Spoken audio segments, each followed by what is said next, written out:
একটু কল্পনা করুন তো, এমন একটি মরুভূমি যেখানে সূর্যের তাপে মাটি পুড়ে যাচ্ছে, বাতাসে ধুলো উড়ছে, আর হৃদয় প্রতারণা আর হতাশায় ভারাক্রান্ত। কারবালার ময়দানে ৭২ জনের একটি ছোট্ট কাফেলা হাজার হাজার মানুষের বিরুদ্ধে সাহসিকতার সাথে লড়াই করছে। এই কাফেলার মধ্যে এমন একজন ব্যক্তি রয়েছেন যার নাম ইতিহাসের পাতায় সর্বদাই জীবিত থাকবে। হযরত ইমাম হুসাইন ইবনে আলী রাদিয়াল্লাহু তাআলা আনহু, রাসূলুল্লাহ সাল্লাল্লাহু আলাইহি ওয়াসাল্লামের নাতি। এটি কেবল শাহাদাতের গল্প নয়, বরং সাহসের, সত্যের এবং নিপীড়নের বিরুদ্ধে প্রতিবাদের এক মহান উদাহরণ। আসুন আমরা শাহাদাত দিবস উপলক্ষে কারবালার উত্তপ্ত বালির উপর দিয়ে হেঁটে যাই এবং এই মহান আত্মত্যাগকে স্মরণ করি। ৬৮০ খ্রিস্টাব্দের সময় মুসলিম উম্মাহ এক বিরাট পরীক্ষার মুখোমুখি হয়েছিল। ইয়াজিদ, যে ক্ষমতার লোভী ও চোর ছিল, তিনি সকলের কাছে থেকে অনুগত চেয়েছিলেন, এমনকি হযরত ইমাম হুসাইনের কাছ থেকেও, যিনি ছিলেন সত্য ও ন্যায়ের আলো, যিনি রাসূলুল্লাহ সাল্লাল্লাহু আলাইহি ওয়াসাল্লামের কোলে লালিত পালিত হয়েছিলেন, যিনি ছিলেন ধর্মের রক্ষক এবং রাসূলুল্লাহ সাল্লাল্লাহু আলাইহি ওয়াসাল্লামের পরিবারের গর্ব। কিভাবে তিনি একজন অত্যাচারীর সামনে মাথা নত করবেন?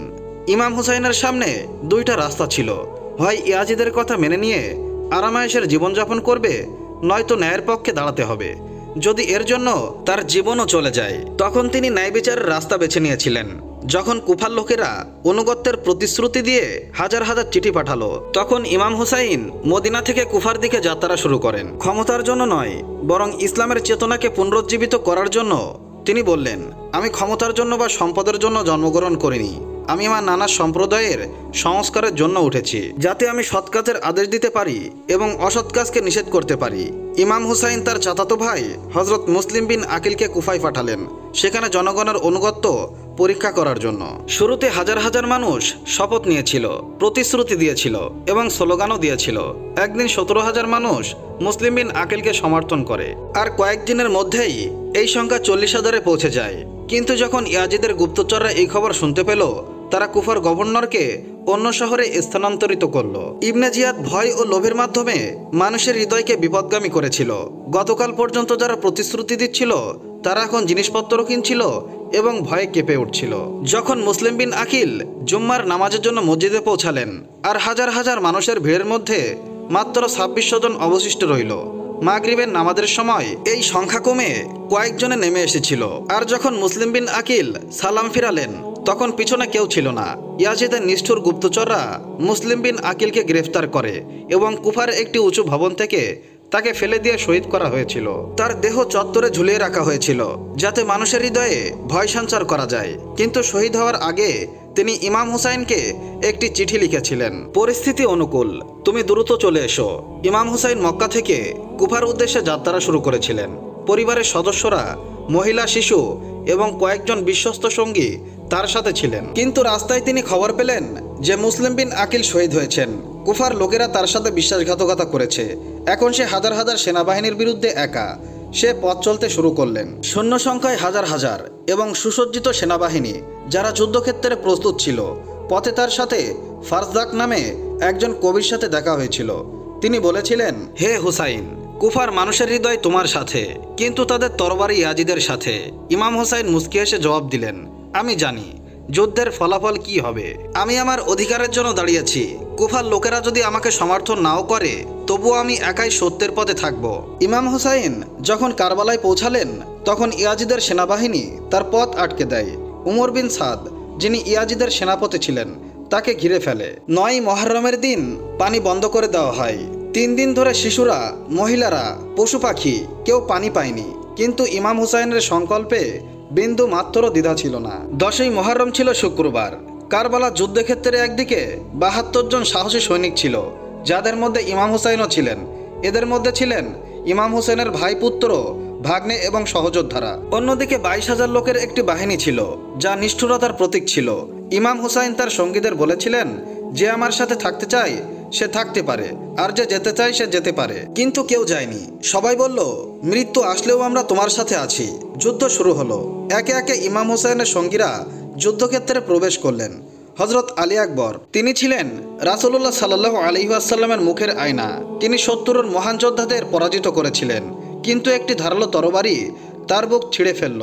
ইমাম হুসাইন দৌড়ে গিয়ে তার ছোট ছেলেকে কোলে তুলে নিলেন এবং চোখে জল নিয়ে বললেন, যদি ইব্রাহিম খলিল এখানে থাকতেন তাহলে আমি তাকে বলতাম যে তুমি তোমার ছেলেকে কোরবানি করার সময় তার চোখ বাঁধা ছিল, কিন্তু আমি আমার ছেলেকে চোখ খোলা রেখেই কোরবানি দিচ্ছি। তারপর হজরত আলী আসগর 6 মাস বয়সী নিষ্পাপ শিশু, যাকে ইমাম হুসাইন পানির জন্য দুশ্মনের সামনে উঠিয়েছিলেন, কিন্তু নিষ্ঠুর লোকেরা তাকে পানি দেওয়ার পরিবর্তে সেই নিরীহ শিশুটির ঘাড়ে তীর ছুঁড়ে মারে। রক্ত আকাশের দিকে ছিটকে পড়ছিল এবং ইমাম হুসাইন বলেছিলেন, হে আল্লাহ, তুমি সাক্ষী যে আমি তোমার ধর্মের জন্য আমি নিজেকে উৎসর্গ করেছি। হজরত আব্বাস বিন আলী আলমদার কারবালা, তিনি নদীতে পানি আনতে গিয়েছিলেন। তিনি এক হাতে পানি ভরলেন, কিন্তু শত্রুরা তার দুটো হাতে কেটে দিয়েছিল আর সে সেখানে শহীদ হয়ে যায়। কিন্তু তার প্রতিশ্রুতি রক্ষা করেন, এক ফোঁটা পানিও টোটে স্পর্শ করব না যতক্ষণ না এটি বাচ্চাদের কাছে পৌঁছায়। যখন সকল সহযোদ্ধারা শহীদ হয়ে গেলেন, ইমাম হুসাইন একাই যুদ্ধক্ষেত্রে প্রবেশ করলেন। মাথায় মওলা আলীর পাগড়ি, তার হাতে ছিল নবী পাক সাল্লাল্লাহু আলাইহি ওয়াসাল্লামের তরবারি জুলফিকার, আর অন্তরে আল্লাহর ভালোবাসা। সে শত্রুদেরকে লক্ষ্য করে বলল, আল্লাহর দিনকে সাহায্য করার জন্য কেউ কি আছো? কিন্তু কেউ এগিয়ে আসেনি। জোহরের নামাজের সময় হয়ে গিয়েছিল, তার শরীর থেকে রক্ত ঝরছিল। ইমাম হুসাইন তার ঘোড়া থেকে নেমে সিজদা করলেন। শত্রুরা এই সুযোগেও দয়া দেখালো না।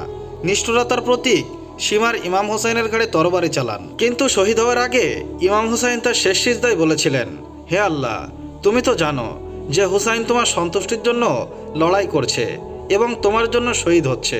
কারবালা কেবল একটি ঘটনা নয়, বরং একটি চিন্তাধারা। ইমাম হুসাইন আমাদের শিখিয়েছেন যে আমাদের অধিকারের জন্য দাঁড়ানো সহজ নয়, কিন্তু এটা প্রয়োজন। যখন নিপীড়ন তার সীমায় পৌঁছে যায়, তখন নীরবতা অপরাধে পরিণত হয়। আজ আমাদের সমাজে সন্দেহ, ভয় এবং লোভ মানুষের হৃদয় দখল করে নিয়েছে, আর ছোট ছোট পরীক্ষায় ভীতু হয়ে যায়। কিন্তু কারবালা আমাদের শিখিয়ে দেয়, যদি ঈমান শক্তিশালী হয় তাহলে একজন মানুষও হাজার হাজার মানুষের বিরুদ্ধে জয়লাভ করতে পারে। নিজের অধিকারের জন্য আওয়াজ তুলুন, এমনকি যদি তুমি একাও থাকো। অত্যাচারের সামনে মাথা নত করো না, এমনকি যদি এর জন্য আপনার জীবন ঝুঁকি নিতে হয়। ধর্মকে আপনার জীবনের উদ্দেশ্য করুন, কারণ এই দুনিয়া ক্ষণস্থায়ী আর পরকাল চিরস্থায়ী। আজ যখন আমরা কারবালার কাহিনী শুনি, আমাদের হৃদয়কে ব্যথিত করে, কিন্তু এই অশ্রু যথেষ্ট নয়। ইমাম হুসাইন আমাদের জীবনের জন্য একটি নীতি দিয়েছেন, তোমরা অধিকার নিয়ে বাঁচো, তোমরা অধিকারের জন্য লড়াই করো এবং তোমরা অধিকারের জন্য মরো। আসুন আমরা প্রতিজ্ঞা করি যে আমরা আমাদের অধিকারের জন্য লড়াই করব। আমরা আমাদের জীবনে তাদের পদাঙ্ক অনুসরণ করব। আমরা নিপীড়নের বিরুদ্ধে আওয়াজ তুলব এবং ধর্মের শক্তির জন্য আমাদের ভূমিকা পালন করব। হে হোসেন, আপনার নাম এখনো আমাদের হৃদয়ে প্রতিধ্বনি হয়। আপনার ত্যাগ আমাদের জন্য অনুকরণীয়। আমরা আপনার দেখানো পথ অনুসরণ করব। পরিস্থিতি যতই কঠিন হোক না কেন,